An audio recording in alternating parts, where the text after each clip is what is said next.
अस्सलामुअलैकुम and a very good morning. जागो लाहौर में आप सबको खुशामदीद। मैं हूँ आपकी होस्ट नूरुल सहर। उम्मीद करती हूँ आप सब ठीक होंगे, खैरियत से होंगे और आपने आज के दिन का आगाज़ बहुत ही प्यारी मुस्कुराहट के साथ किया होगा। व्यूअर्स, आज हम बहुत ही इंपॉर्टेंट टॉपिक पर बात करेंगे और इसी अच्छी बात से अपने शो का आगाज़ करेंगे कि बड़े इंसान की बहुत सी खूबियाँ हैं, लेकिन एक खूबी ऐसी है जो इसे सबसे ज़्यादा मुनफरिद बनाती है और वो है उसका मिजाज या उसका टेम्परामेंट। ऐसा टेम्परामेंट जो डगमगाता नहीं है और एक बड़े इंसान को चाहे आप कैसी टफ़ या हार्ड सिचुएशन में रख दे, वो कभी बेचैनी का इजहार नहीं करेगा। वो आराम सुकून से इस बात पर गौर करेगा कि इस सिचुएशन की वजूहात क्या है या इससे निकलना कैसे है, और वो इन बातों पर ध्यान देगा कि हमने इसका सल्यूशन ढूंढना है। प्रॉब्लम पे फोकस नहीं करेगा और ना ही कभी सिंपैथी गेन करेगा बार बार अपनी प्रॉब्लम्स बता के। तो उमूमन हम देखते हैं कि लोग ज़रा सी बात पर आपस से बाहर हो जाते हैं और बहुत ही इमेच्योर हरकतें करने लगते हैं, और ये एक छोटे इंसान की निशानी है। ऐसे इंसान जो हमेशा नदामत का सामना करना पड़ता है, और उमूमन ये होता है कि लोग आपको प्रोवोक करते हैं बहुत ज़्यादा, और ये नहीं है कि अगर आप हर बार रिएक्ट कर रहे हैं तो आप बुरा ही रिएक्ट कर रहे हो, लेकिन ऐसे लोगों से आपको अवॉइड करना चाहिए जो आपकी वर्स्ट साइड को ट्रिगर कर रहे हो, जो आपको इस हद तक प्रोवोक कर रहे हो कि आप आउट ऑफ कैरेक्टर जाके उनको रिप्लाई करें। लेकिन हम बात कर रहे हैं कि कैसे आपने अपना टेम्परामेंट बिल्कुल नॉर्मल रखना है और कभी भी कोई भी मुश्किल आपके पास आ जाए उसका हल निकालना है। और इस सिचुएशन जब हम अपना टेम्परामेंट बिल्कुल लूज़ कर देते हैं तो हम इस सिचुएशन को और ज़्यादा वर्स्ट बना देते हैं। तो ये हमारा उसूल होना चाहिए कि हम हर वक्त काम स्टेट ऑफ माइंड में रहें, क्योंकि इससे काम बनते हैं, बिगड़ते नहीं हैं, और आपका अपने हवास पर काबू रहता है और आप ज़्यादा बेहतर तरीके से मसले की जड़ तक पहुँच पाते हैं और आप बहुत क्लियरली सोच भी पाते हैं। तो ऑब्वियसली इसका रिज़ल्ट भी अच्छा होता है कि आप जो भी फ़ैसला करेंगे अक्ल की बुनियाद पर होगा और आपके जज्बात की बुनियाद पर नहीं होगा। तो व्यूअर्स, ये था हमारा आज का एक छोटा सा मैसेज आप सबके लिए। आगे बढ़ते हैं अपने सेगमेंट की जानिब, और आज के इस सेगमेंट में हम बात करेंगे कि कैसे जो हमारी घरेलू चीज़ें हैं हम उसको इस्तेमाल करते हुए बहुत सी चीज़ें बना सकते हैं। और ज़्यादा नहीं मैं बोलूँगी क्योंकि हमारे साथ गेस्ट मौजूद हैं, उनको वेलकम करते हैं। मेरे साथ मौजूद हैं आयशा फराज। अस्सलाम वालेकुम, कैसी हैं आप? वालेकुम अस्सलाम, मैं बिल्कुल ठीक अल्हम्दुलिल्लाह। आप कैसी हैं? अल्लाह का शुक्र। आयशा बताएं, क्या करती हैं आप? मैं बेसिकली पॉलीमर क्ले से ज्वेलरी बनाती हूँ। अच्छा। पॉलीमर क्ले से ज्वेलरी बनाती हूँ और ये सब चीज़ें जो है ना मतलब ये मैंने ख़ुद तैयार की हुई हैं घर पे ही। इसमें बेसिकली ये पॉलीमर क्ले आम क्ले की तरह नहीं है। अच्छा। ये मतलब यूँ समझ लें कि आप PVC टाइप है इन अ लूज़ फॉर्म। बिल्कुल प्लेन होती है, सॉफ्ट होती है, इतनी सॉफ्ट होती है कि आम नॉर्मल टेम्परेचर पे आप इसको हार्ड नहीं कर सकते, इसको बेक करना होता है। जैसे नॉर्मल क्लेज होती है वो उनको हार्ड करने के लिए मतलब आप उनको बहुत ज़्यादा पैक करके रखो तो वो सेफ़ रहती हैं। अगर इससे कोई चीज़ बनाते हैं तो वो तब तक ही हार्ड होगी जब उसको आप बेक करेंगे। अच्छा। और ये बेक होने के बाद वाटरप्रूफ बन जाती है, बहुत ही रिलायबल है और इतनी ड्यूरेबल भी है, वॉशेबल है। इवन आप ये देखें, ये जो मग है आप इसमें चाय पी सकती हैं, कॉफ़ी पी सकती हैं, इसको वॉश कर सकती हैं। ये मेरे कस्टमर ने ऑर्डर किया बेसिकली। अच्छा, एक फेयरवेल है टू द प्रिंसिपल और स्पेशली कोटेशंस उन्होंने लिखवाई है ऊपर। अच्छा। तो ये मतलब इसमें चाय भी पी सकती हैं वो आराम से, अगर आप किसी को गिफ्ट दे रहे हैं तो डेली पर्पस के लिए आप यूज़ करें, वॉश करें, लेकिन सिर्फ इसको माइक्रोवेव नहीं करना। अच्छा, ठीक है। ये बेसिकली बेक होती है ओवन में, जो आपका बेकिंग ओवन है। ठीक है। तो माइक्रोवेव में ये जल जाएगी। वैसे कितनी देर तक लास्ट करता है, मतलब ड्यूरेबल ही है तो क्या है इसकी लाइफ स्पैन कितना है इसका? फॉरएवर है। अच्छा, फॉरएवर। फॉरएवर है, ये खराब नहीं होता। जैसे प्लास्टिक है वो खराब नहीं होता, बल्कि उसको डिकम्पोज होने में बहुत ज़्यादा टाइम लगता है। इसी तरह से ये भी खराब नहीं होता, ये बिल्कुल सेफ रहता है। पानी इसके ऊपर गिर जाए, आपकी ज्वेलरी जो है ये अगर आपका मेटल जो है वो अच्छी क्वालिटी का तो ये भी फॉर लाइफ टाइम है। ऑलराइट। अगर आपकी बेसेस ये जितना भी मेटल इसमें यूज़ होता है ये अच्छी क्वालिटी के, तो ये आप लाइफ टाइम यूज़ कर सकते हैं। थोड़ा सा बताएं और साथ साथ हमें दिखाएं भी। बेसिकली अच्छा, ये है सबसे ज़्यादा मेरा रनिंग आर्टिकल है। बैंगल्स ईद वगैरह पे, बकरा ईद पे, शादियों पे ये बहुत ज़्यादा सेल होता है। अच्छा, तो हमें आप निकाल के दिखाएंगी ये? जी बिल्कुल।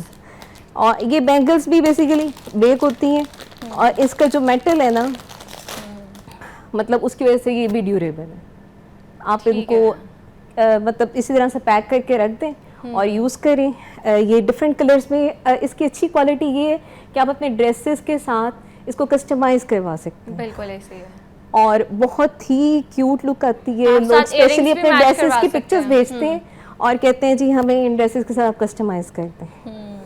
तो ठीक ये है। इसमें काफ़ी कलर्स अभी मैं अच्छा एक ये वैरायटी है जिसमें फ्लोरल विद कुंदन है। फिर इसमें एक और वैरायटी है जो सिर्फ कुंदन, क्योंकि बाज़ लोग डिमांड करते हैं अगर वेडिंग है तो उसमें सिर्फ कुंदन की चूड़ियाँ होनी चाहिए। जैसे ये मेरे ड्रेस के साथ बहुत अच्छी लगेंगी। ये बहुत ही डिटेलिंग हुई हुई है, सब आपने खुद किया जी है। ये मैंने सब खुद की है डिटेलिंग। इसमें ये होता है कि आपने काम जो है ना बस बहुत अच्छे तरीके से करना है, वो आपका लाइफ टाइम है फॉरएवर। और ज़्यादातर लोग तो कस्टमाइज ही बनवाते हैं, मैं अपॉन ऑर्डर ही प्रिपरेशन करती हूँ। तो चाहिए वाइट, वेरी प्रिटी, मतलब बहुत अच्छा लग रहा है। डिफरेंट कलर्स हैं। फिर कुछ लोग ऐसे होते हैं जो कहते हैं कि हमें ये कुंदन के साथ फ्लोरल वर्क जो है ना वो भी दें, तो उसमें मैं ये बना देती हूँ। ठीक है, ज़्यादा कुंदन का interesting। इस्तेमाल हो जाता है। और इसके बाद रिंग्स हैं, ये भी मतलब बहुत ही ज़्यादा चलने वाला आर्टिकल है मेरा, बहुत ज़्यादा। इसमें आप डिफरेंट जो है मतलब ड्रेसेस के कस्टमाइज़ करवा के और वो यूज़ कर सकते हैं। और इतना प्यारा, इतना खूबसूरत ये काम लगता है, अगर कैमरा जूम करके दिखाए जी जी तो बिल्कुल, ये दिखाएं आप बहुत कैमरे अच्छा में। लगेगा, बहुत नाइस। और ये किस तरह डिटेल बनाया आपने? ये ये हाँ, किस तरह बनाया आपने? कितना टाइम लगा आपको इसको बनाने में? जो एक मतलब ये सिंपल एक रिंग है ना, इसको आधा घंटा लगता है सिर्फ मेकिंग में। ओके, बेकिंग का जो टाइम है वो हाफ एन आवर है। ठीक है। इसके बाद इसको कुछ भी करने की ज़रूरत नहीं है। इसको वार्निश कर सकते हैं इस ज्वेलरी को, लेकिन ऐसे इसकी ज़रूरत नहीं पड़ती है। ठीक है, तो ये क्योंकि ख्याल कैसे safe आया है। आपको? बहुत ही डिफरेंट आइडिया ये। मैं बेसिकली स्कूल टीचर थी, अच्छा, फिर मैं प्रमोशन हुआ एज अ एकेडमिक हेड और फिर मैं हेड भी बन गई। लेकिन उसी दौरान में शादी हुई तो मैं समझे कि घर की होके रह गई। तो जो काम करने वाले बंदे हैं ना वो अमूमन फारिग नहीं बैठ बैठते। सकते। ट्रू, मैं कुछ ना मेरा जो मतलब दिल से एक वो था ना आर्ट से रिश्ता, वो बहुत गहरा था। मैं कुछ ना कुछ करती रहती थी। इवन स्कूल में मैं आर्ट फंक्शंस ऑर्गेनाइज करती थी, इवन बच्चों के कॉस्ट्यूम्स डिज़ाइन करना, उनकी ज्वेलरी डिज़ाइन करना, तब से ही शौक था मैं आपको? तब से ये काम करती थी। इसलिए फिर मुझे ना ज़रा ये इन चीज़ों का इंटरेस्ट हुआ। ये मैंने तो पहले अब कभी आपको बनाई नहीं थी। टीचिंग में पहले ज्यादा मजा आ रहा है, मतलब उस वो आपका टाइम टीचिंग बचा में था ये या था, ये? टीचिंग में ये था कि आपने टीचिंग भी करनी है, आपने पेपर्स चेक करने, आपने ये सब कुछ करना है, साथ आपने ये भी काम करना है। ये एक एक्स्ट्रा एक्टिविटी होती थी, लेकिन इसमें मज़ा आता था। अब सिर्फ ये एक्टिविटी आपका पैशन भी है और फिर आपका प्रोफेशन भी बन जाए तो इससे अच्छी और तो कोई बात वैसे ही नहीं है। आपके हक में बेहतर नहीं हो गया कि आप बहुत पहले अच्छा काम हो करी गया। थी, उसके मैं बाद आपको ये आइडिया आया और अब आप अपना फुल टाइम इसको दे रही हैं? फुल टाइम इसको दे रही हूँ और बच्चे भी इतना मतलब खुश होते हैं जब मैं ये चीज़ें बनाती हूँ, तो वो आर्ट देख के मेरा हैरान होते हैं। अच्छा, ये आप पूरा सेट भी बना देते हैं, लाइक मैचिंग मैचिंग इयरिंग्स साथ में रिंग भी, इसमें रिंग्स भी बन जाती है मैचिंग। अक्सर लोग यही करते हैं कि साथ में पूरा सेट बनवा लिया, ताकि वो एक पूरा उनका बच्चों के। अभी इधर मेरे पास इतनी वैरायटी नहीं है, लेकिन ये ज़्यादातर बड़ों के लिए। ये एक एंटीक बेस है, एंटीक कलर में, इसमें सिल्वर गोल्डन कलर होते हैं और तीसरा ये कलर है पेंडेंट्स वगैरह में। फिर ये थोड़ी सी बच्चों की वैरायटी है मेरे पास टॉप्स की, ये भी कस्टमाइज ऑर्डर ही है जो मैं आपको दिखा रही हूँ। अच्छा, ठीक है जी ये सब बच्चों की पसंद की मशरूम्स बनाए हैं, एवोकाडो है, फिर ये फ्लोरल है और ये कुछ स्टड्स हैं इस तरह के, और है। ये बच्चों की हेयर पिन्स भी हैं।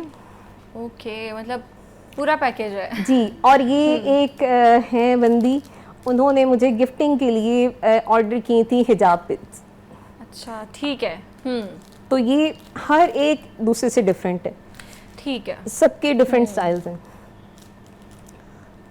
अगर आप फोकस करें तो बहुत इसमें तो काफ़ी वैरायटी है। बिल्कुल ऐसे ही बहुत इंटरेस्टिंग चीज़ें हैं और बहुत ही मज़े के आपने डिज़ाइन और बनाए हुए हैं। सबसे जो इम्पोर्टेंट है इसमें मैंने एज ए गिफ्ट, इनका जो ऑर्डर था ये बकरा ईद के हिसाब से मैंने एक टॉप्स गिफ्ट नहीं किए, ठीक है। इंट्रोड्यूस भी एक तरह से करवाया। ऐसी मेहंदी भी लगाते हैं ना लोग ईद पे? हाँ, मेहंदी भी लगवाते हैं। इसको किसी भी कलर में बना सकते हैं, इसको एज अ हेयर पिन उसके ऊपर भी ये मोटिफ लगा सकते हैं, इसका पेंडेंट भी बन सकता है, ब्रेसलेट भी बन सकते हैं। ठीक है आयशा, तो बहुत ही आपकी मज़े की चीज़ें, अच्छी चीज़ें हैं और आई होप आपको और ज़्यादा अच्छा फीडबैक आए और अच्छे ऑर्डर्स आए and thank you so much for coming. आगे बढ़ते हैं अपने अगले सेगमेंट की जानिब और आज बात करेंगे, हमारी लाइफ बहुत ही स्ट्रेसफुल और बहुत ही ज़्यादा फास्ट पेस पे चल रही है और स्ट्रेस और एनजाइटी बहुत कॉमन हो चुका है और जो हमारा ज़हनी सुकून है उसको हासिल करना एक बहुत बड़ा चैलेंज बनता जा रहा है। तो ऐसे में जो योगा है वो ना सिर्फ हमारी जिस्मानी बल्कि ज़हनी सेहत को भी बेहतर बनाने में बहुत अहम रोल प्ले करती है। तो आज हम बात करेंगे कि योगा किस तरह स्ट्रेस को मैनेज करता है, किस तरह योगा करके हम स्ट्रेस को कम कर सकते हैं और इनर पीस हासिल कर सकते हैं। और इस पर बात करने के लिए मेरे साथ मौजूद हैं योगा एक्सपर्ट फरिया फैसल। अस्सलाम वालेकुम, कैसे हैं आप? वालेकुम अस्सलाम, मैं बिल्कुल ठीक हूँ। अच्छा फरिया, सबसे पहले बताएं कि जो हमारा इनर पीस है, जो हमारी मेंटल हेल्थ है, ऑब्वियसली वो बहुत ज़्यादा इंपॉर्टेंट होती है, तो उसको बेहतर करने में योगा का क्या रोल हो सकता है? देखिए, योगा का एक बहुत मेजर रोल है। आप कोई भी एक्सरसाइज कर रहे हैं, अगर आप किसी डॉक्टर के पास जाएं और उनसे आप पूछें कि जी कि मैं आजकल बड़ा स्ट्रेस में हूँ, तो वो सबसे पहले आपको यही कहेंगे कि आप कोई एक्सरसाइज स्टार्ट करें। और योगा के बारे में आजकल बात इसलिए ज़्यादा होती है क्योंकि एक तो ये कि वो इजी टू डू है, आप घर में भी कर सकते हैं। आपको सच कोई बहुत ज़्यादा, आपको अगर बेसिक्स आते हैं तो आप घर में इसको परफॉर्म कर सकते हैं और इसमें कोई एज लिमिट नहीं होती। बिकॉज बहुत सारी एक्सरसाइजेज ऐसे हैं कि जिसमें आपके ऊपर एज लिमिट आ जाती है और मतलब 60-70s के बाद जो है आप वैसे ही आप बहुत ज़्यादा विगरस किस्म की एक्टिविटी नहीं कर सकते, बहुत स्ट्रेसफुल एक्टिविटी नहीं कर सकती, बिकॉज अगेन वो आपकी जो है वो कॉर्टिसोल लेवल को बढ़ा देगा अगर आप बहुत ज़्यादा एक्सरसाइज कर रहे होंगे। तो ये योगा एक ऐसी चीज़ है जो कि आपकी बॉडी के ऊपर भी काम कर रहा होता है, आपके इनर उसके ऊपर भी काम कर रहा होता है, आपको मेंटली भी रिलैक्स कर रहा होता है। ठीक है। अच्छा, कॉर्टिसोल लेवल जो है ना वो बहुत ही एक बुरी चीज़ है, तो उससे बहुत ज़्यादा बीमारियां भी होती हैं, आपकी स्लीप डिस्टर्ब हो जाती है, ओवरऑल आपकी डाइजेशन बहुत ज़्यादा उससे ख़राब होती है। तो कॉर्टिसोल लेवल कम करने के लिए कौन कौन सी योगा हो सकते हैं? देखिए, उसमें तो पूरा एक हमारे बहुत सारे सीक्वेंस होते हैं जिसको आप फॉलो करते हैं। तो इसमें सबसे मेजर एक जो रोल होता है ना वो हमारा ब्रेथ का होता है। हम जिंदगी में सांस लिए चले जा रहे होते हैं, लेकिन हम पूरे एक सांस को एक्नॉलेज करते हैं, जिसको हम करके कहते हैं सुख का सांस हमने लिया है। तो आपका जो ब्रेथ है, जैसे अगर आप कहें कि हम अगर गुस्से में होते हैं तो आपका ब्रेथ क्या होता है, वो सांस जो होता है भारी होता है, गुस्से वाला होता है। जब आप खुश होते हैं, जैसे कोई जिसकी शादी होने वाली होती है, हम कहते हैं भी तुम बड़े चमक रहे हो, तो वो ऑटोमेटिकली क्या होता है, आपकी बॉडी लंबे गहरे सांस ले रही होती है। और जो फिर योगा है, जब आप उसमें पोस्चर करते हैं साथ ब्रेथ के साथ, तो वो ऑटोमेटिकली आपके माइंड को, आपकी बॉडी को और आपके जो इनर पीस है उसको और ज़्यादा जो है वो चार्ज कर देती है। ठीक है। अच्छा, कोई अगर जो हमें देख रहे हैं वो बिगनर्स हैं, उन्होंने स्टार्ट करना है आज से योगा, तो आप उनको क्या टिप्स देंगी और कौन सी योगा है जो हम बैठ के कर सकते हैं अगर आप कुछ परफॉर्म भी करना चाहें? अच्छा ठीक है, पहले तो मैं जो बिगनर्स हैं उनके लिए तो मैं यही कहूँगी कि आप स्टार्ट वेरी स्लो। इसमें जैसे बहुत सारे वो डिफरेंट पोजेज़ होते हैं, डिफ़िकल्ट पोजेज़ होते हैं, वो आपको करने की बिल्कुल भी ज़रूरत नहीं है। आप बहुत आहिस्ता आहिस्ता चलें और उसमें भी आप देखें कि अगर आप आज हाथ यहाँ पे लेके जा रहे हैं तो दैट्स फाइन, अगर ऊपर लेके यहाँ तक चला जाता है तो ठीक है, लेकिन अगर आपकी बॉडी आपको कह रही है कि नहीं भाई यहाँ तक ही मैंने अपने आप को रखना है, मैं इसमें कंफर्टेबल हूँ, तो फाइंड योर कंफर्ट फर्स्ट। ठीक है। और आजकल हमारे यहाँ जो है योगा, क्योंकि हम बहुत ज़्यादा मोबाइल फ़ोन यूज़ कर रहे होते हैं, लाइक हमने मोबाइल बैठा तो हम ऐसे करके बैठे होते हैं, यूँ करके, ठीक है ना। तो पहले तो अपना पोज ठीक करें, आपने ऐसे सीधा बैठना है, ठीक है, सीधे बैठ जाना आपने। और इसके अलावा फिर हम जब मोबाइल यूज़ करते हैं तो हमारी क्या होती है, टेक्स्ट नेक हो जाती है। ऐसे बैठ के हम जो मर्जी कर लें, एज ए ह्यूमन हम फ़ोन यूज़ करते करते अंदर घुसना, हाँ, स्लाउच में बैठ जाते हैं। तो उसके लिए ये होता है कि first you have to sit बिल्कुल ऐसे सीधा, आपकी बैक स्पाइन जो है वो स्ट्रेट होनी चाहिए। कोई भी आप योगा का पोज कर रहे हैं तो आपने सबसे पहले अपनी स्पाइन को ठीक करना है, ख़ास तौर पे जब आप बैठे हुए हैं।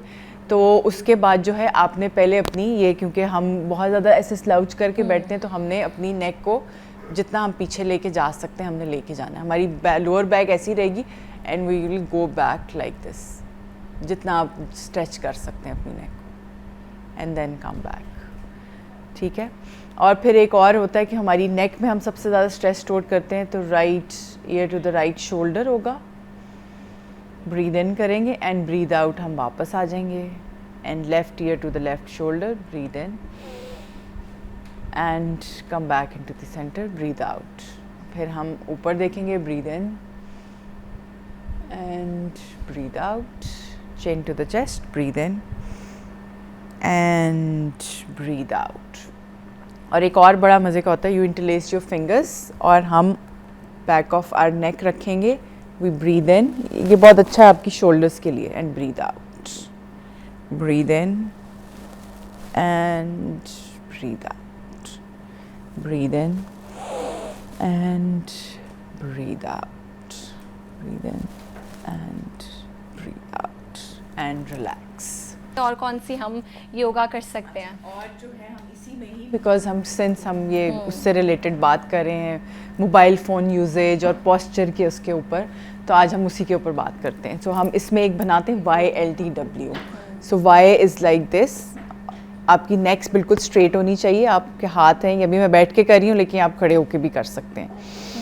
आपने इसमें 6 ब्रेथ लेने, ठीक है, ठीक है। उसके बाद हम बनाएंगे L बनाएंगे, दिस इज़ लाइक L।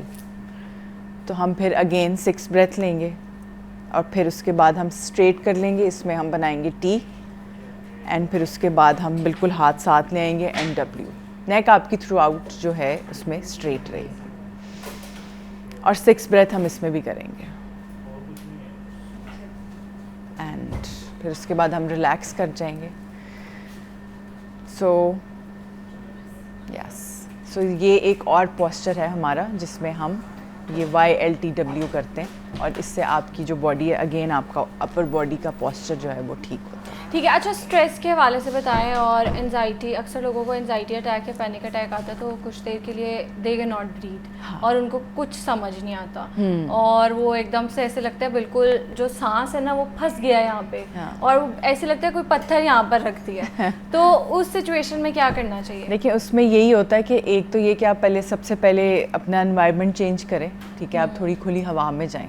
हाँ, बहुत सारे लोग कहेंगे कि जी हमारे पास तो ऐसा नहीं है, हमें तो पैनिक अटैक हो रहा है तो हम खुली हवा में कैसे जाएं। तो उसका यही होता है, you just close your eyes and एक लंबा गहरा सांस लें, breathe in and breathe out from your mouth, breathe in and breathe out from your mouth. तो उससे क्या होता है, आपका नर्वस सिस्टम एकदम से रिलैक्स हो जाता है। ठीक है।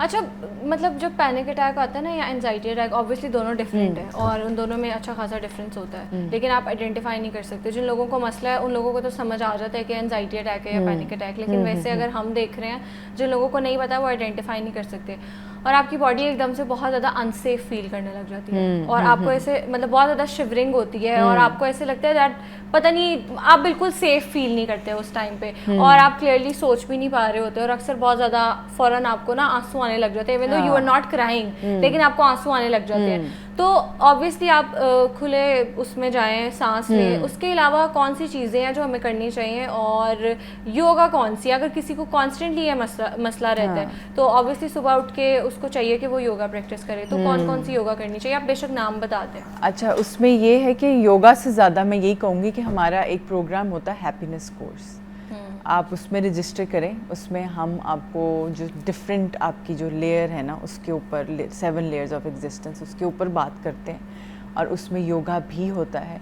और उसमें हम आपको एक स्काई ब्रेथ मेडिटेशन कराते हैं। सो वो आप टेक होम होती है और उसके बाद आप उसको घर में कहीं पे भी बैठ के प्रैक्टिस कर सकते हैं along with the yoga. So it's ये उससे आगे जो आप बात करी ना, अगर किसी को बहुत शिवरिंग हो रही है, पैनिक अटैक्स होते हैं, तो ये उन लोगों के लिए है। So it's a 3 days programme, 3 दिन का ये प्रोग्राम होता है और इट्स ट्राइड एंड टेस्टेड। मैंने अपनी ज़िंदगी इससे पूरी टोटल चेंज की है और इसमें जो स्काई ब्रेथ मेडिटेशन है उसके साइंटिफिक प्रूव किया हुआ है। फिर इसमें हार्वर्ड यूनिवर्सिटी है, उन्होंने उसके ऊपर रिसर्च की हुई है। तो बेसिकली जो है ना वो आपके माइंड को इतना ऑक्सीजनेट करता है। आपने देखा हमारी बॉडी में 50,000 बिलियन सेल्स रोज़ बनते हैं और मरते हैं। तो जब हम इस तरह की प्रैक्टिसेस करेंगे तो वो क्या होगा, हमारी बॉडी में जो रीजनरेशन होगी वो अच्छे सेल्स की होगी। तो हम योगा के हवाले से बात कर रहे थे कि कैसे हम अपना स्ट्रेस है उसको मैनेज कर सकते हैं थ्रू योगा और किस तरह करनी चाहिए और जो बिगनर्स हैं उसके लिए क्या टिप्स हो सकती हैं वो भी हमने जानी है। मेरे साथ मौजूद थी yoga expert Fariya Faisal. Thank you so much for your time. अब यहाँ लेंगे एक ब्रेक के बाद दोबारा मिलते हैं।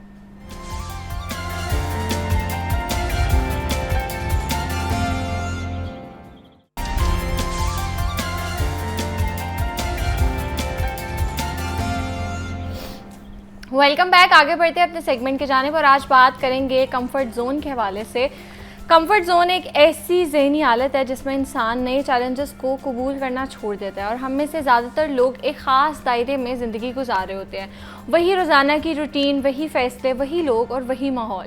और इस दौरान हम ऐसे कामों को तरजीह देते हैं जिनमें ना तो ज़्यादा रिस्क होता है और ना ही ज़्यादा मेहनत करनी पड़ती है। और कंफर्ट जोन में ज़्यादा अरसा रहना आपके लिए बहुत ज़्यादा ख़तरनाक भी हो सकता है, क्योंकि हमें वक्ती इससे सुकून तो मिलता है लेकिन इंसान स्टक हो जाता है, इंसान ग्रो नहीं कर पाता। तो हम आज बात करेंगे कि जो लोग इसमें ही रहते हैं, अपने कंफर्ट जोन से बाहर नहीं निकलते, क्या ज़िंदगी में कोई बड़ा मकसद, कोई ख्वाब या कोई कामयाबी वो अचीव कर सकते हैं उस कंफर्ट जोन में रहते हुए या नहीं। तो आज हम इसी हवाले से बात करें, क्योंकि अक्सर जो बड़े साइकियाट्रिस्ट, साइकोलॉजिस्ट है वो यही कहते हैं कि जब आप अपने कंफर्ट जोन से निकल के चीज़ें करते हैं, कुछ हासिल करने के लिए आपको थोड़ा सा अनकंफर्टेबल होना पड़ता है। और मैं uncomfortable in a sense of मेहनत कह रही हूँ कि जो चीज़ें आप नहीं करें, नई चीज़ें ट्राई करें, नए चैलेंजेस को कबूल करें। तो इसी हवाले से आज बात करेंगे। मेरे साथ साइकोलॉजिस्ट मौजूद है इरम मखदूम। अस्सलाम वालेकुम, कैसी हैं आप? अस्सलाम, मैं ठीक हूँ, आप कैसी हैं? अल्लाह का शुक्र। अच्छा इरम, सबसे पहले तो बताएं कि बहुत से लोग हैं वो एक उनका कंफर्ट जोन होता है जिससे वो बिल्कुल निकलना पसंद नहीं करते, और कुछ हद तक तो ये सही होता है। लेकिन अगर कोई काम है, जैसे आपकी पढ़ाई है, आपका करियर है, इसके लिए आपको नहीं एक कंफर्ट जोन बनाना चाहिए ना, बिकॉज आपको मेहनत करनी पड़ती है, आपको हर तरह से मेहनत करनी पड़ती है। तो इसको थोड़ा सा एक्सप्लेन करें कि उनकी मेंटल हेल्थ कैसी होती है जो कि वो अपने कंफर्ट जोन में ही रहना पसंद करते हैं। देखिए, जैसे कि आपने पहले भी बात की कि ग्रोथ के लिए कंफर्ट से बाहर निकलना बहुत ज़रूरी है। हमारे पास साइकोलॉजी में 4 तरह के जोन्स हैं जिन पे हम बात करते हैं, जो कि इंसान की डायरेक्शन और मूवमेंट के लिए बहुत ज़रूरी हैं। सबसे पहले तो हमारा आता है सबसे लोएस्ट एंड वीकेस्ट जोन, जो कि है कंफर्ट जोन। उसके बाद हमारे पास आता है फियर जोन, एंड उसके बाद आता है learning zone, and learning zone के बाद आता है ग्रोथ जोन। तो अब इसमें देख लें कि दो एक ऐसे जोन्स हैं, फियर एंड लर्निंग जोन, जो कि जिससे लोग डरते हैं। कोई नया काम करने से, कोई नया इनिशिएटिव लेने से, कोई नया करियर ऑप्शन चूज़ करने से, कोई नया एक्टिविटी करने से डरते हैं। उनको लगता है लोग हमें जज करेंगे, हमें लोग बुरे कमेंट्स करेंगे, हमारे साथ बुरा रवैया रखेंगे। उसके बाद लर्निंग का फेज़ होता है। जब उस डर से हम निकल जाते हैं तो हम लर्निंग की तरफ जाते हैं, हम नई चीज़ सीखते हैं, और एट द एंड वो नई चीज़ हमारी ग्रोथ में बहुत ज़्यादा रोल प्ले करती है। तो ये इन फेजेस से निकलना बहुत ज़रूरी है। और इनमें सबसे ज़्यादा जो कमज़ोर जो एक जोन है वो एक कंफर्ट जोन। और कंफर्ट जोन के बारे में कुछ ऐसा कहा गया कि वो ऐसी जगह है जो बड़ी खूबसूरत तो नज़र आती है पर इसमें कोई ग्रोथ नहीं है। तो जिस चीज़ में ग्रोथ ना हो, जिसमें कोई आपके लाइफ में कोई आगे बढ़ने के चांसेस ना हो, तो चाहे उसमें आप जितना मर्जी सुकून महसूस कर रहे हैं, कंफर्टेबल महसूस कर रहे हैं, लेकिन that is not going to pay you in the end. आखिर में आप हमेशा अपने हाथ मलते रह जाएंगे, आप अपने ही सामने के दूसरे लोगों को बहुत ज़्यादा मेहनत करता हुआ पाएंगे और कामयाब होता हुआ देखेंगे और कहेंगे कि मैं भी तो इतना ही काबिल था, मैं क्यों नहीं कामयाब हो सका, क्योंकि आप अपने कंफर्ट जोन को छोड़ने पर राज़ी नहीं थे। तो first you have to prepare your mind to enter the fear zone so you can enter the learning zone and then you can get the growth. आप वो ग्रोथ हासिल कर सकेंगे जो आप चाहते हैं। ठीक है। अच्छा इरम, ये भी कहा जाता है अगर किसी चीज़ से आप डरते हैं ना, किसी चीज़ से आपको बहुत ज़्यादा डर लग रहा है, तो वो चीज़ करो। तो रिस्क लेना लाइफ में कितना ज़रूरी है? देखिए, रिस्क लेना चाहिए। Risk cost and benefit analysis इसी को कहते हैं ना, कि आप चीज़ों के कॉस्ट एंड बेनिफिट को देखें कि क्या कुछ चीज़ आप रिस्क लेने जा रहे हैं उससे क्या आपको बहुत ज़्यादा नुकसान तो नहीं। जब आपने कोई नई चीज़ ट्राई करनी है तो आप आहिस्ता आहिस्ता उसकी तरफ मूव करें। आप ओवरनाइट करियर स्विच नहीं कर सकते, आप ओवरनाइट कोई डिग्री स्विच नहीं कर सकते, ओवरनाइट रिलेशनशिप्स नए नहीं बना सकते। You have to be slow and study. आपने आराम आराम से एक एक कदम उठा के अपनी जहनी सोच को बदल के उस स्टेप को लेना है। और मोस्ट ऑफ द टाइम वो जो नया स्टेप होता है इनिशियली डराता है आपको, आप खौफ ज़्यादा होते हैं, लेकिन एट द एंड वो आपकी ग्रोथ का सबब बनता है। फिर आप जब पीछे मुड़कर देखते हैं तो आप कहते हैं कि इतना मुश्किल तो नहीं था, this was not that much difficult, इतना मुश्किल तो नहीं था जितना मैंने सोचा था। और जब अपनी ग्रोथ को आप देखते हैं तो आपको फिर लगता है कि वो जो खौफ या रिस्क टेकिंग आपने की, दैट वॉज वर्थ इट। अगर आप वो रिस्क ना लेते तो आज आप उस मकाम पे ना होते। एवरीबडी, आज हम किसी भी कामयाब इंसान को देखते हैं, अगर हम देखें तो एक टाइम पे उसको उस चीज़ का खौफ था। ट्रू। किसी को पब्लिक स्पीकिंग का खौफ होता है, किसी को लोगों से मिलने का खौफ होता है, लेकिन कल को वही लोग लीडर्स बन जाते हैं, पब्लिक स्पीकर्स बन जाते हैं। बस उनमें और हमें डिफरेंस ये होता है कि वो लोग रिस्क ले लेते हैं कि डर भी लग रहा है तो चीज़ करनी है। वो अपने आप को कहते हैं कि ठीक है मुश्किल भी है लेकिन टाइम के साथ मैं पॉलिश हो जाऊंगा या हो जाऊंगी। तो आई गेस रिस्क लेना is very important. Risk is very challenging. कोई भी इंसान अपने आप को ज़हनी सुकून को ख़राब नहीं करना चाहता और चैलेंज लेना नहीं चाहता। चैलेंज इन सेल्फ एक डरावनी चीज़ है, एक खौफज़दा चीज़ है, लेकिन चैलेंजेस ही जो हैं at the end they are going to lead you to the path of success. बिल्कुल, ऐसे ही कॉलर है हमारे साथ, उनका सवाल लेते हैं। जी अस्सलाम वालेकुम। अस्सलाम वालेकुम। जी जी, सवाल कीजिए। मैं ये पूछना चाह रहा था कि क्या बंदा कंफर्ट जोन में रह के आगे नहीं बढ़ सकता? ठीक है जी जी। देखें, इसका नाम ही कंफर्ट जोन इसलिए क्योंकि ये वो जोन है जिसमें आप अपने आप को बहुत ज़्यादा कंफर्टेबल महसूस करते हैं। कंफर्टेबल रहना एक खुद में एक बीमारी है। ये वो वाला कंफर्टेबल नहीं, ज़हनी सुकून की बात नहीं हम कर रहे हैं। ये वो बात है कि आप अपने आप को एक्स्ट्रा एफर्ट नहीं करना चाहते, आप लगन नहीं, आप में कोई लगन नहीं है आगे बढ़ने की।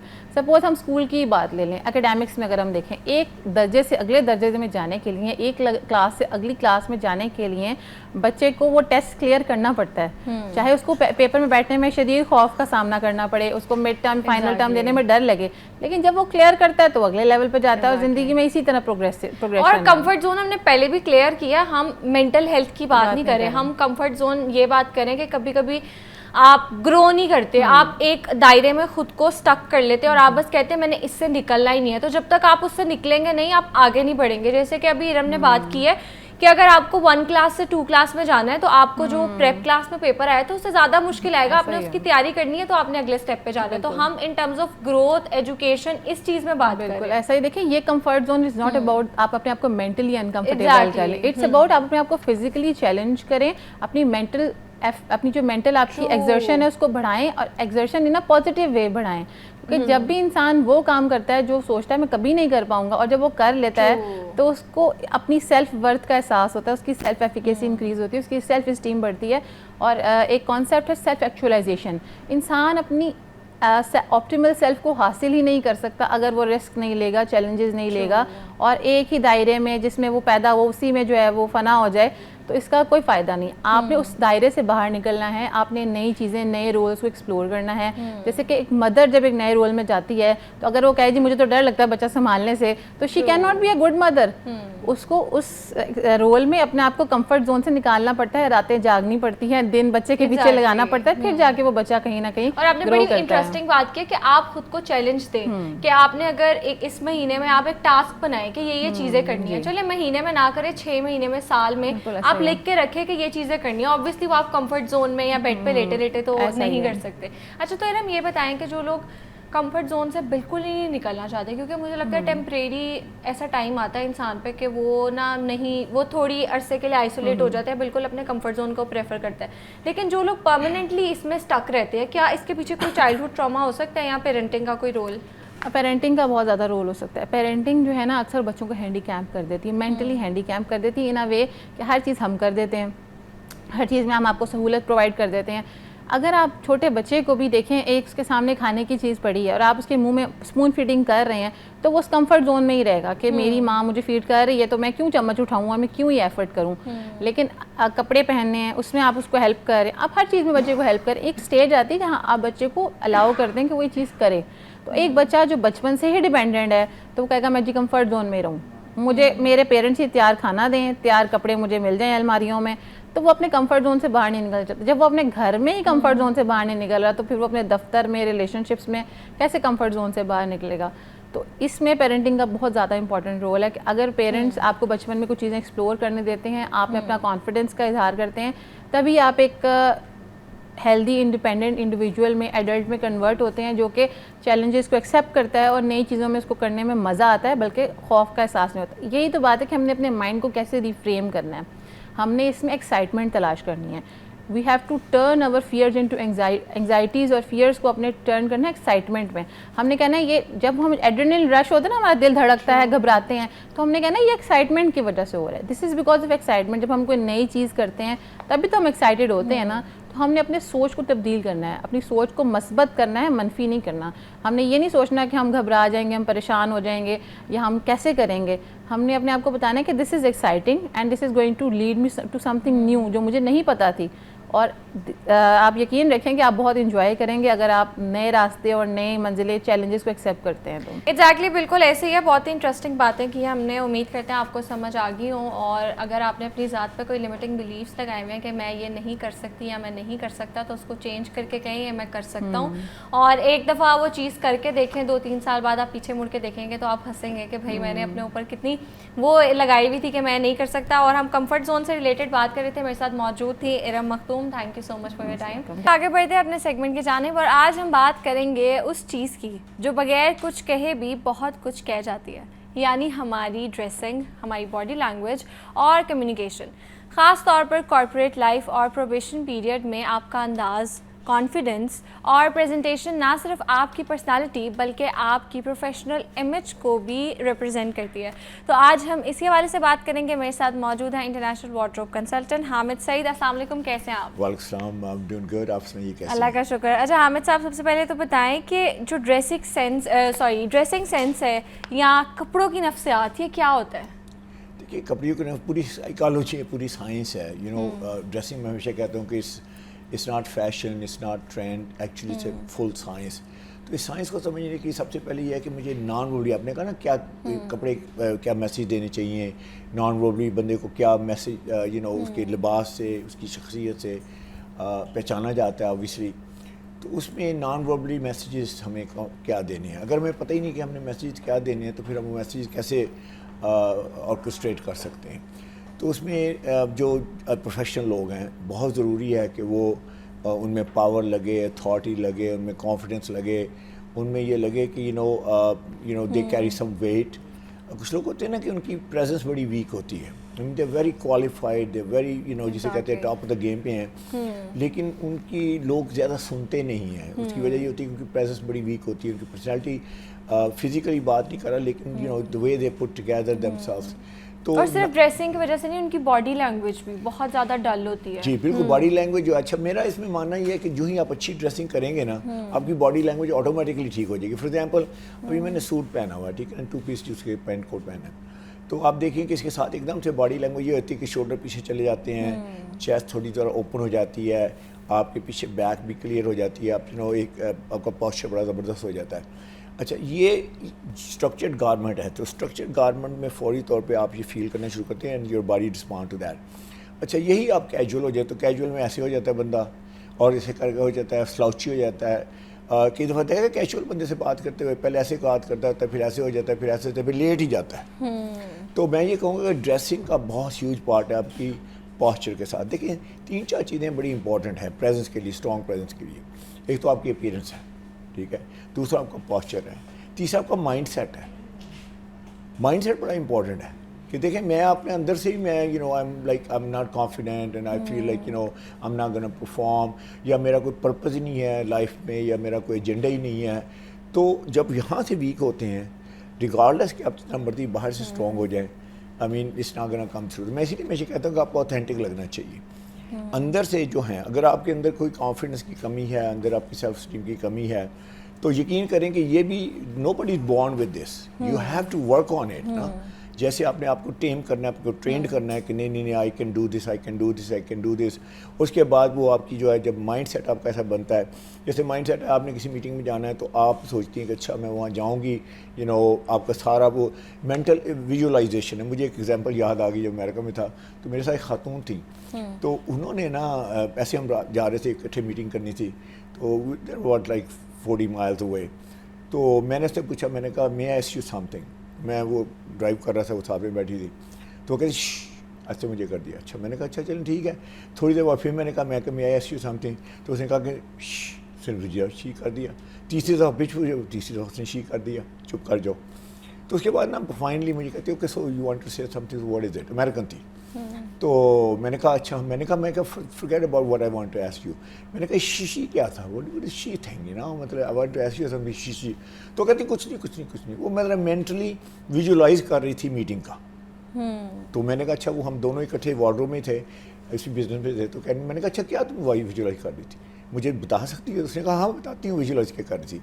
कहती मैं विजुअलाइज कर रही थी कि हम कैसे गाड़ी पार्क करेंगे, उसके बाद तुम यहाँ से इधर से आओगे, मैं इधर से आऊँगी, मैंने ये चीज़ें कैरी की होंगी, तुम ये चीज़ें कैरी करोगे, and then will go into the office and he is gonna greet us very graciously.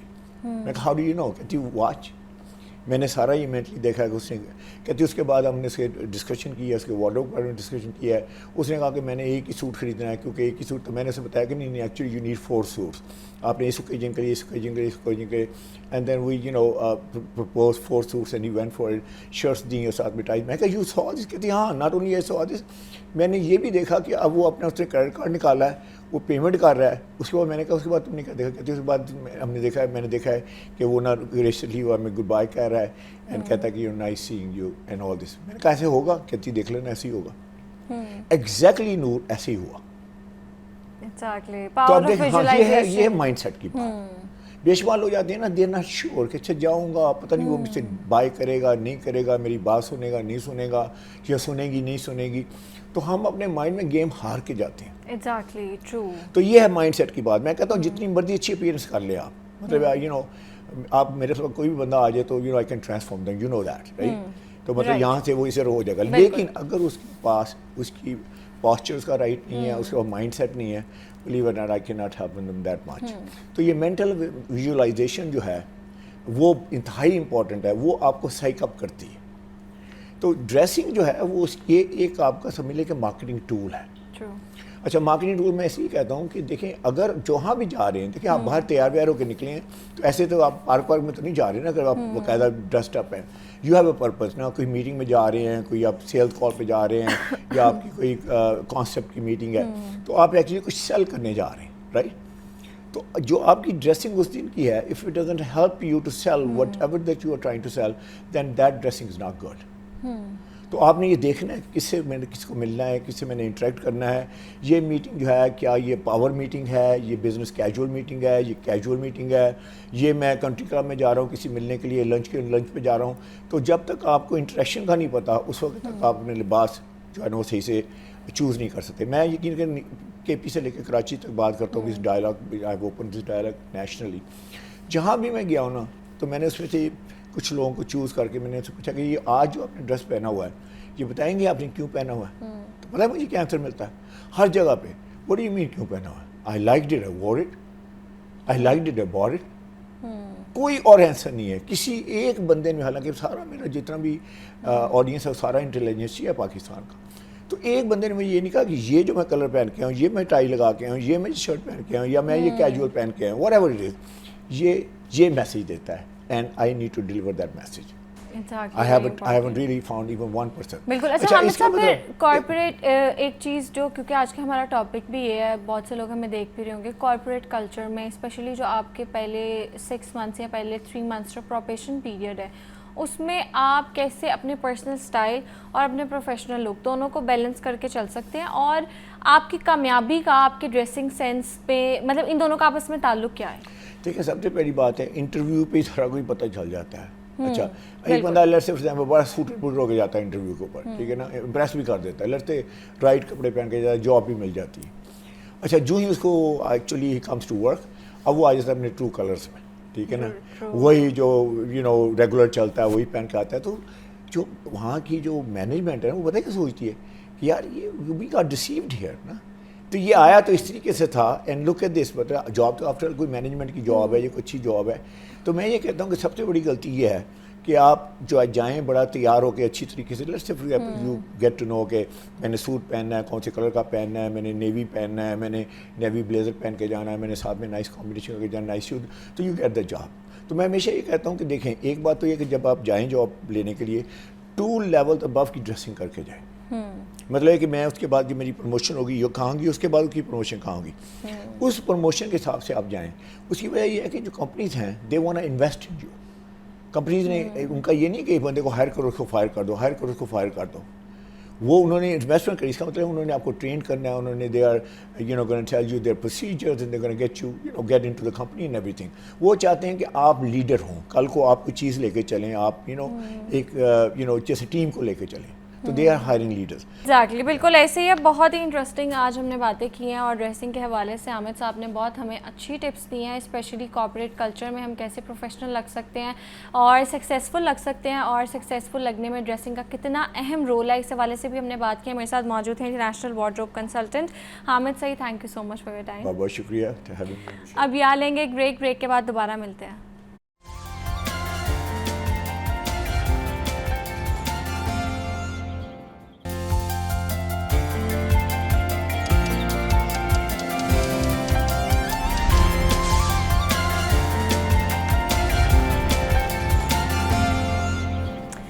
Welcome back. आगे बढ़ते हैं अपने अगले सेगमेंट के जानिब। और कल दुनिया भर में हाइपरटेंशन डे ऑब्जर्व किया जाएगा, तो आज हम इसी हवाले से बात करेंगे क्योंकि कल संडे है।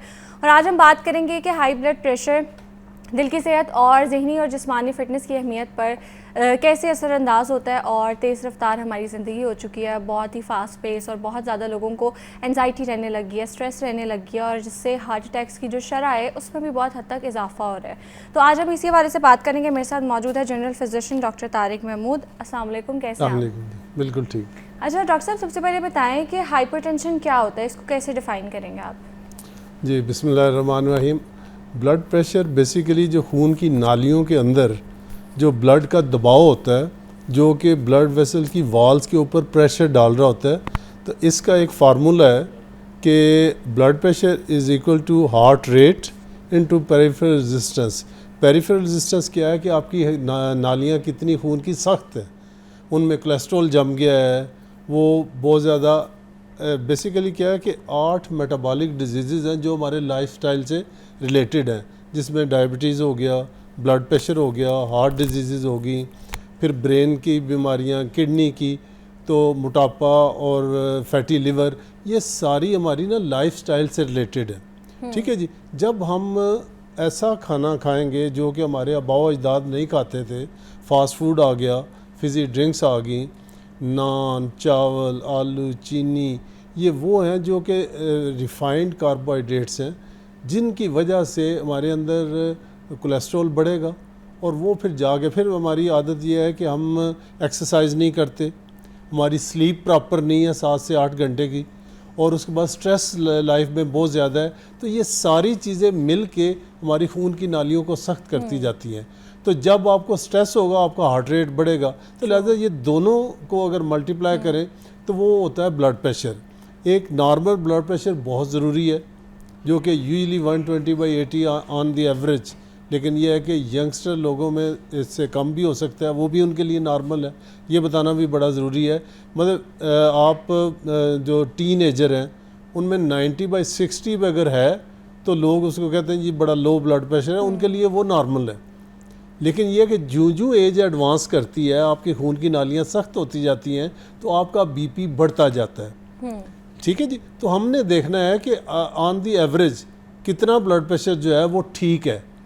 अगर तो आपको डायबिटीज़ या कोई और या किडनी की कोई बीमारी या दिल की कोई बीमारी नहीं है, तो फिर तो आपको इवन 140/90 भी है तो लाइफस्टाइल से आपने ठीक करना है, ना कि कोई मेडिसिन लेनी है। लेकिन अगर आपको डायबिटीज़ है या किडनी डिजीज़ है तो फिर आपको 120/80 से भी कम रखना पड़ेगा, ताकि आपके गुर्दे, आपका दिमाग और आपकी दिल की शरायनें जो हैं वो इफ़ेक्ट ना हो, और आपको फालिज ना हो, आपको हार्ट अटैक ना हो, आपके गुर्दे ख़राब ना हो। ठीक है। तो ये वो चीज़ है जो कि आम लोगों को याद करना या ज़हन में रखना बड़ा ज़रूरी है कि what is normal blood pressure. ठीक है। अच्छा ये बताएं कि जैसे कि आपने बात किया कि इससे जो हमारी हार्ट हेल्थ है वो भी मुतासर होती है, तो आजकल हम देखते हैं कि हार्ट अटैक्स की शरह में बहुत ज़्यादा इजाफा होता जा रहा है, स्पेशली यंग लोगों में बहुत ज़्यादा कॉमन हो गया। अर्ली 30s में लड़कों को हम वीडियोस भी देखते हैं, काफ़ी वायरल होती हैं कि उनको खड़े खड़े हार्ट अटैक आ गया। जैसे एक टीचर की भी वीडियो बड़ी वायरल हुई थी। तो इसके पीछे ऑब्वियसली बहुत सारी रीज़न्स हैं, तो एक तो रीज़न्स भी बताएँ, और दूसरा हम कैसे अपनी हार्ट हेल्थ को बेहतर बना सकते हैं। ये मैं समझता हूँ कि बड़ा एक्सीलेंट क्वेश्चन है। हमारे पीछे हमारे कंटिन्यूइंग मेडिकल एजुकेशन के प्रोग्राम होते रहते हैं, तो एक केस प्रेजेंट हुआ कि 19 साल की लड़की थी, उसको हार्ट अटैक हुआ। ख़वातीन में, लेडीज़ में, गर्ल्स में हार्ट अटैक कभी सुना ही नहीं था। तो पाकिस्तान जो है यंग एज में हार्ट अटैक में Pakistan is on number 1। Diabetes में वैसे हम नंबर ऑफ़ पेशेंट के हिसाब से हम तीसरे नंबर पे हैं, लेकिन अगर औसतन देखा जाए हमारे इंडिया और चाइना की आबादी चूँकि हमसे ज़्यादा है तो वो हमसे ऊपर है, लेकिन अगर औसतन देखा जाए तो हम नंबर 1 पे हैं। अच्छा।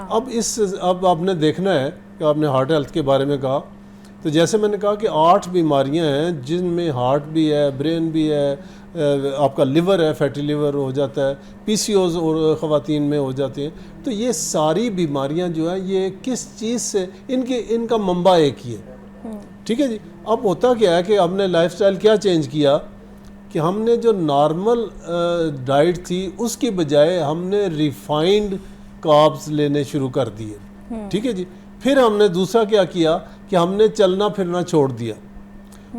जब हम लोग बच्चे थे तो उस वक्त ये था कि माँ बाप ढूंढते रहते थे बच्चे गए किधर। ठीक है, वो बाहर खेलते रहते थे, सारा कुछ कूदते रहते थे, उनकी जितना उन्होंने खाया था वो बर्न आउट हो जाता था। आजकल क्या है, बच्चे वो मोबाइल से, वो लैपटॉप से, वो इन चीज़ों से वो हटते ही नहीं हैं। वो उन्होंने टीवी भी ऑन करना है तो रिमोट से करना है, एसी ऑन करना है तो रिमोट से करना है। तो लिहाजा उनकी फ़िज़िकल एक्टिविटी एक तो वो बड़ी ख़त्म हो गई। दूसरा ये है कि जब भी आप high carb, refined carb use करेंगे, बहुत ज़्यादा नमक का इस्तेमाल करेंगे, ये जो कुकिंग ऑयल हम इस्तेमाल कर रहे हैं ये जब करेंगे, इससे क्या होता है कि आप मेटाबॉलिक डिजीज़ का शिकार होते जाते हैं। कार्बोहाइड्रेट जो रिफाइंड है जो मैंने गिनवाए, उससे आपका स्ट्रेस लेवल, आप में गुस्सा बहुत ज़्यादा होगा, आप में एडिक्शन हो जाएगी। तो लिहाजा हमने क्या करना है कि किन चीज़ों से एक तो हमने अपनी डाइट का ख्याल रखना है, मैं अभी एक्सप्लेन करूँगा। दूसरा ये है कि आपने अपनी नींद पूरी करनी है। तीसरा ये है कि आपने एक्सरसाइज करनी है। और चौथा ये है कि आपने स्ट्रेस लेवल को कम करना है। स्मोकिंग अगर बहुत ज़्यादा आम होती जा रही है, स्मोकिंग को ख़त्म करना है, मोटापे को ख़त्म करना है। अगर आपको शुगर हो गई है, अच्छा शुगर के बारे में मैं थोड़ा सा बता दूं कि हमारे यहाँ लोग एक फास्टिंग ब्लड शुगर कराते हैं या ज़्यादा से ज़्यादा 3 महीने का टेस्ट करा लेते हैं और कहते हैं जी हम तो बिल्कुल ठीक हैं। 10 से 15 साल लगते हैं नॉर्मल बंदे को डायबिटीज़ में कन्वर्ट होते हैं। और ये जो पीरियड है इसको हम कहते हैं प्री डायबिटीज़ का पीरियड। यहाँ पे रोकी जा सकती है शुगर। अच्छा। उसको रिवर्स किया जा सकता है। आप क्या करना है, आपने फास्टिंग इंसुलिन लेवल अपना कराना है। अगर आपका फास्टिंग इंसुलिन लेवल बढ़ा हुआ है तो आप अगले 5, 10, 15 साल में डायबिटीज़ का शिकार हो जाएंगे। और जब डायबिटीज़ का शिकार हो जाए, कोई नंबर्स बता दें क्या रेंज होती है, जैसे नॉर्मल शुगर है उसकी क्या रेंज है, और कैसे आपको पता चलेगा कि जैसे अगर आपने टेस्ट करवाए हैं उसमें कितना उसकी परसेंटेज आ रही है कि आपको पता चलेगा कि आपकी अगले 5 साल में बॉडी है that is going towards pre diabetes. अच्छा, इसमें यह है कि आपका ब्लड शुगर जो फास्टिंग होता है वो 100 से कम होना चाहिए। ठीक है, अगर 100 से 125 तक है तो आप प्री डायबिटीज़ है। ये आपने शुगर से डायग्नोज किया। लेकिन इसका असल जो फार्मूला है उसको होमा IR कहते हैं। वो आपने fasting blood sugar multiplied by fasting insulin divided by 405, तो ये आपका 1.5 या 2 तक होना चाहिए। अगर ये इससे ज़्यादा है तो फिर इसका मतलब है कि आप प्री डायबिटीज़ का शिकार होने जा रहे हैं। फिर एक और, अच्छा कुछ भी ना, वो बंदा कहता है जी ये मैं इतने महंगे टेस्ट नहीं करा सकता। आप अपनी हाइट नापें। अगर फ़र्ज़ करें 5 फुट हाइट है किसी की तो 60 इंचेस बने, 60 kg आपका वेट होना चाहिए। अगर आपका वेट 60 से ज़्यादा है या अगर कोई 6 फुट का बंदा है तो उसका 72 इंचेस है, 72 वेट होना चाहिए। वेस्ट जो है, जो सबसे ज़्यादा इम्पॉर्टेंट है, वो ये है कि आप मर्दों में 35 to 40 इंचेस और फीमेल में 32 to 35 इंचेस। अगर ये इतना है तो और अक्सर हमारे लोगों का तो जिनका भी देखें आपको आजकल पेट बड़ा हुआ नज़र आएगा। ठीक है जी, उसकी क्या रीज़न है कि वो मेटाबॉलिक डिजीज़ का शिकार हो चुके हैं। उनकी खून की नालियाँ अभी से बंद होना शुरू हो गई हैं प्री डायबिटीज़ लेवल पे ही। तो लिहाजा आपको हार्ट अटैक भी होगा और अगर आप में 2-3 मतलब फैमिली हिस्ट्री अगर आपकी पर्टिकुलरली, वो लोग जिनकी फैमिली में या ब्लड प्रेशर है या शुगर है, उन्हें अपना ख्याल ज़रूर रखना चाहिए। हमारे यहाँ क्या होता है कि लोग साल में एक बार भी, कई लोग तो ऐसे हैं जिन्होंने ज़िंदगी भर अपना ब्लड प्रेशर चेक नहीं कराया। खुदा के लिए 2-3 चीज़ें आप हर साल, अगर 6 महीने के बाद नहीं तो साल में कम से कम अपना एक दफ़ा किसी डॉक्टर से ब्लड प्रेशर चेक करा लें, अपनी शुगर चेक करा लें, ताकि आपको पता चल जाए, और अपना कोलेस्ट्रॉल लेवल करा लें। ठीक है जी। अगर हो सके तो किडनी का टेस्ट भी करा लें। इससे क्या होगा कि आपको जो मेन ऑर्गन्स हैं जो कि असल में इन्वॉल्व होते हैं और सारी ये बीमारियां आपको घेर लेती हैं, वो पता चल जाएगा आपका स्टेटस क्या है। ठीक है, हम बात कर रहे थे हाइपरटेंशन के हवाले से। कल पूरी दुनिया में हाइपरटेंशन डे है और उसी हवाले से आज हम बात कर रहे थे हार्ट हेल्थ पे भी हमने बात की कैसे हम अपनी हार्ट हेल्थ को बेहतर बना सकते हैं। और इस पर बात करने के लिए मेरे साथ मौजूद थे general physician doctor Tariq Mahmood. Thank you so much for your time. अभी आ लेंगे एक ब्रेक के बाद दोबारा मिलते हैं।